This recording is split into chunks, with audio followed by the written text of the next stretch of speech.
Right, so today here in the trial of Paul Manafort, the former Trump campaign chairman, his longtime deputy, Rick Gates, appeared here at the federal courthouse in Alexandria and testified against him, telling jurors that he had orchestrated a scheme with Manafort to conceal millions of dollars in offshore accounts.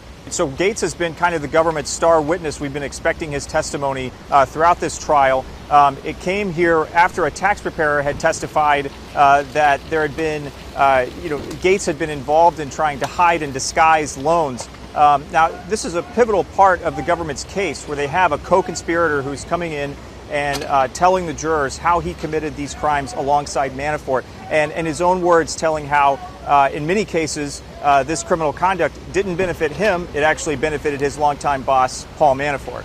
And so for the defense, this is also a big day for them because this is the first time they get to see Gates and hear his testimony and what he's going to be telling jurors. Now, they have tried to pin the blame for any illegal conduct on Gates throughout this trial. And so we expect tomorrow for his cross-examination by defense attorneys for Paul Manafort to be quite bruising. We're kind of at the midpoint here in the trial. The prosecution has been pressed by the judge to hurry up and try to cut down on the amount of evidence that they're presenting. But today they questioned Gates for a few hours here, and they expect to question him again for more hours in the morning. Of course, that doesn't count additional cross-examination by the defense, who's built their case around him. So it'll be a long day tomorrow for Rick Gates.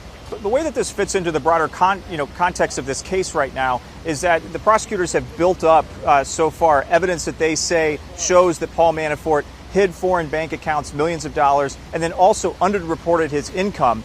In addition, they've also showed evidence that he committed bank fraud by trying to get millions of dollars in loan by doctoring and falsifying the information. Where Gates comes into play is that he was the one that was actually doing a lot of the doctoring and falsifying of the records for Manafort, and his testimony today was that all of that was done on behalf of Manafort. It was something he was told to do and not something he did on his own, as the defense has tried to say.